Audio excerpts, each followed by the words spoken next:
Minhas caras, meus caros, Deltan Dallagnol teve o mandato de deputado federal cassado, foi eleito pelo Podemos do Paraná.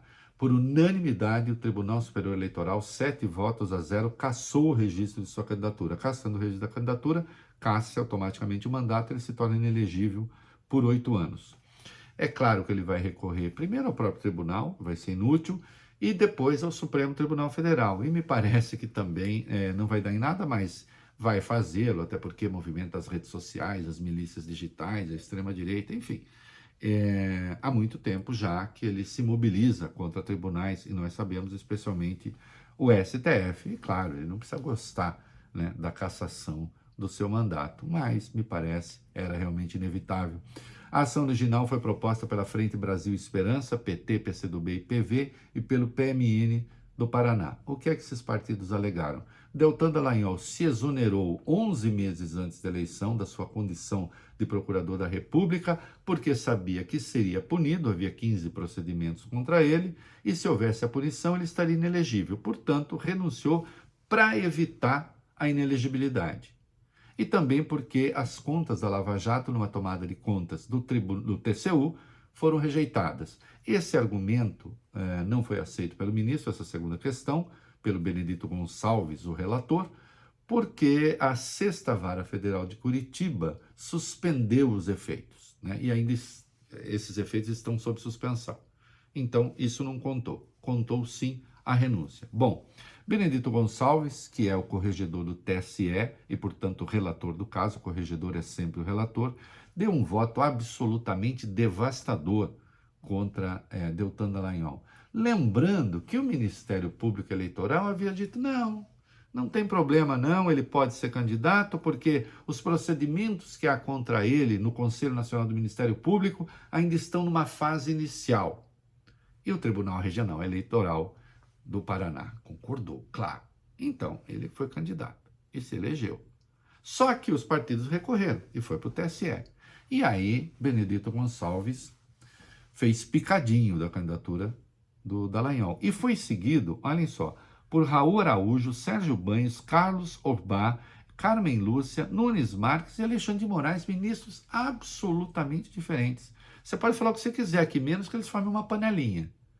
Não há panelinha de nenhuma natureza, ideológica, de grupo, de nada. E olhem, foi cassado com base na lei da ficha limpa, hein? Lei da ficha limpa que este comentarista aqui sempre criticou, mas que Deltan Dallagnol e sua turma sempre adoraram. Ele foi cassado por uma lei que ele sempre defendeu. E eu sempre defendo que se siga a lei, mesmo que eu não goste dela. Portanto, claro que eu apoio a cassação do Deltan Dallagnol, porque legal foi. Embora eu não goste da lei. Quem gostava da lei era ele. E o que é que... vamos lá. O que é que define a linha Q do inciso 1 do artigo 1º da Lei Complementar 64? E essa Lei Complementar 64 foi alterada justamente pela Lei da Ficha Limpa.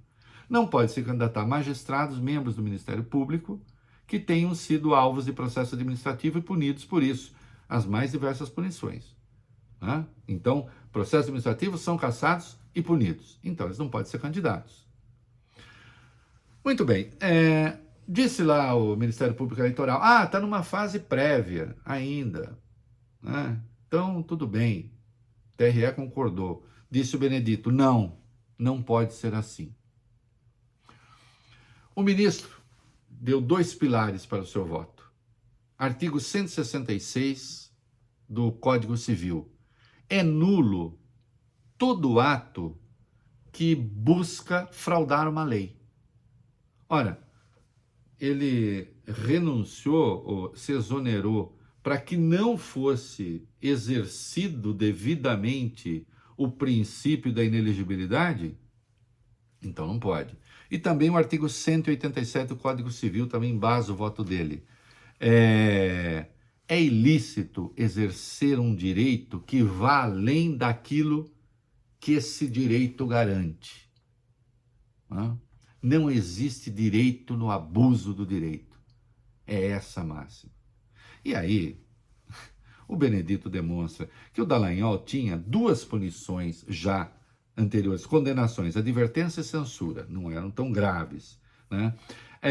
Havia outros 15 procedimentos administrativos contra ele no Conselho Nacional do Ministério Público e algumas eram questões muito, muito graves. E ele sabia que o risco de punição era grande. Diogo Castor, seu colega, tinha sido demitido do Ministério Público naquele episódio do Aldordi, que, aliás, o Dallagnol era estrela. E aí, 16 dias depois, o Dallagnol se demite e pede exoneração 11 meses antes da eleição, e não apenas 6, que era um direito seu.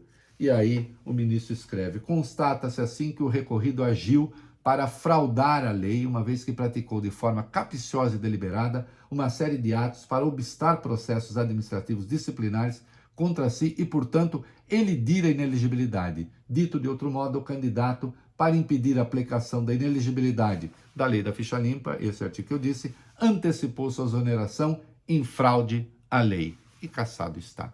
É isso aí.